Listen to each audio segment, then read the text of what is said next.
Salut tout le monde, j'espère que vous allez bien, que la famille se porte bien aujourd'hui, toute nouvelle vidéo. Voilà, donc comme je vous ai promis, j'allais faire une vidéo sur le remplacement des injecteurs sur une Audi A3 Litis TDI de 2011. Donc voilà, le processus reste le même, avec des petites différences, pas grand chose, sur tous les moteurs diesel.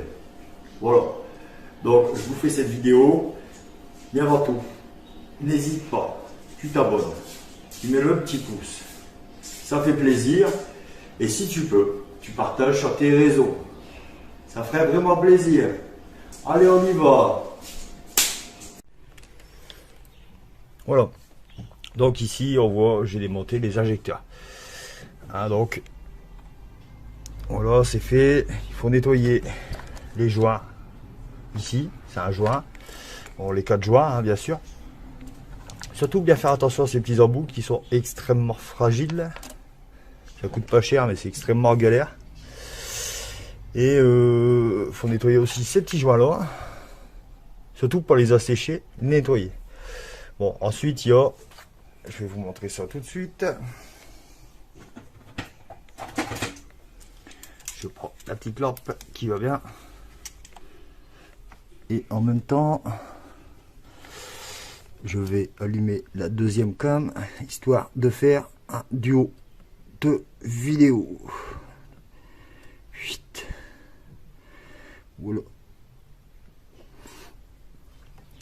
Donc voilà, je vous montre. Il y a ça à nettoyer. Vraiment. Alors, ceux-là, je les ai fait.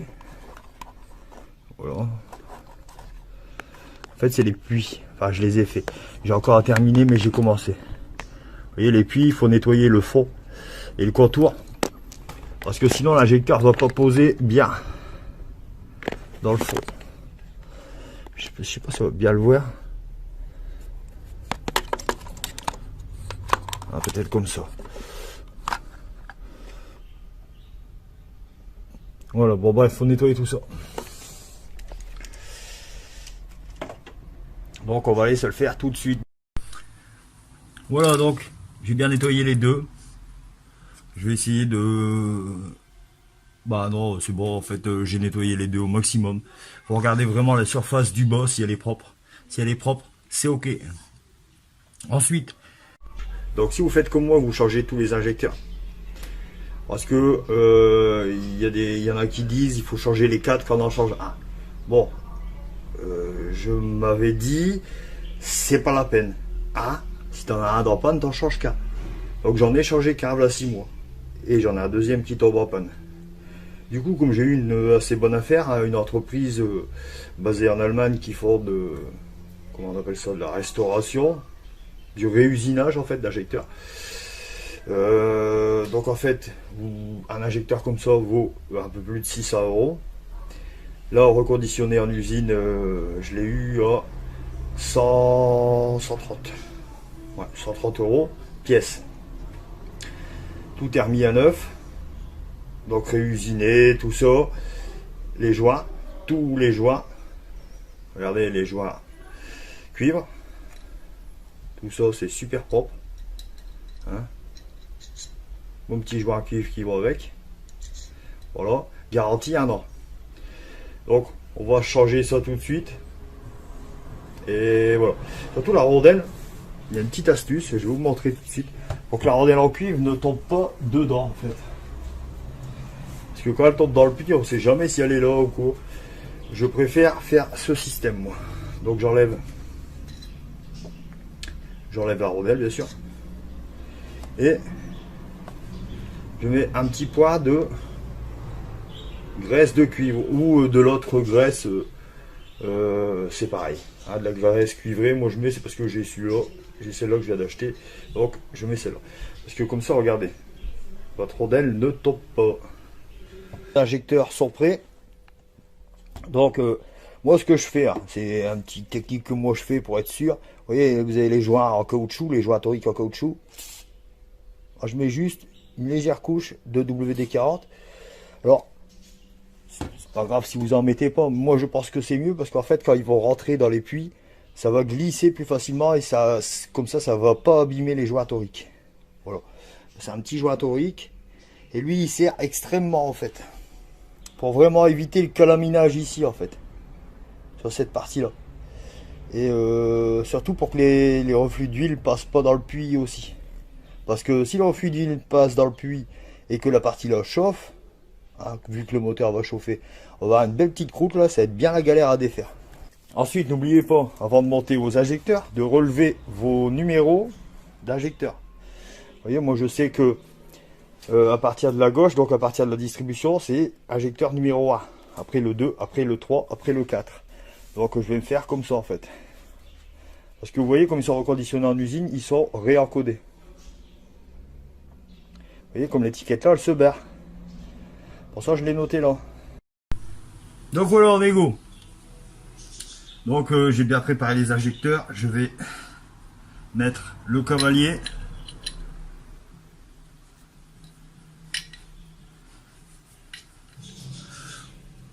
Hop, attendez 2 petites minutes. Je vais retirer ça histoire qu'on passe tranquille. Voilà. Et hop, je le glisse de là. C'est comme si j'en mets à l'envers déjà. Ça commence bien. Hop, voilà. Donc voilà, j'ai remis les 4 injecteurs. Il ne reste plus qu'à. Donc surtout faites attention les rondelles en cuivre qu'il y a dedans en fait. C'est un serrage unique, c'est-à-dire le cuivre c'est un matériau tendre. Donc vous allez les serrer, vous allez les écraser. C'est à ça que ça sert en fait. C'est ce qui va former l'étanchéité parce que c'est un matériau tendre. Donc si vous bougez les injecteurs, vous les relevez, vous les remettez, il faut changer les rondelles. Ça va éviter des fuites. Et les claquements surtout. Parce que en général, les claquements qu'on entend, les injecteurs qui claquent, c'est problème d'étanchéité. Voilà. Donc on va serrer tout ça. Alors, on va serrer les petits bénéas. Alors vous allez vous demander pourquoi j'ai enlevé ça.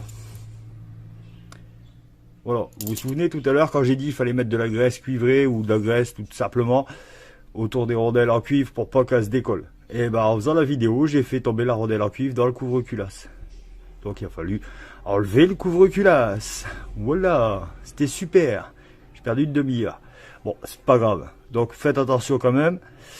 Voilà. Donc là on va serrer ça tout de suite.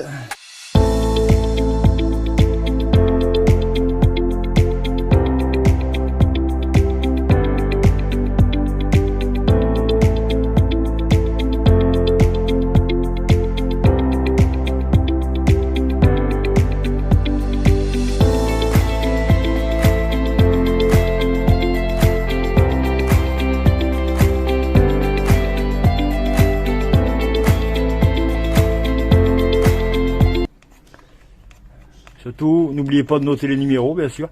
Donc là, on est à 3 et 4. Injecteur 1, 2, 3 et 4.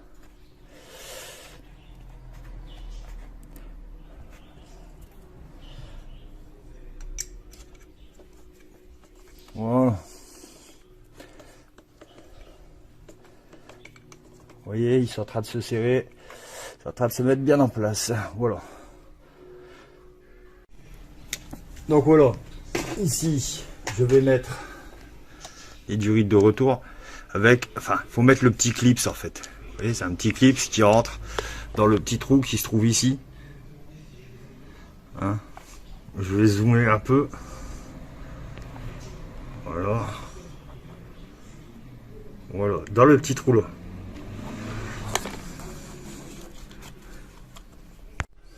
Voilà, donc j'ai bien tout remis. Je pense que ouais, j'ai vérifié. Donc les connectiques sont remises. Les durites de retour sont remises. Les clips des durites de retour sont remises. Bon là j'aurais une petite modif à faire parce que vous voyez l'isolant commence à se barrer. Donc c'est rien, j'ai du scotch exprès. Je vais le remettre. Voilà.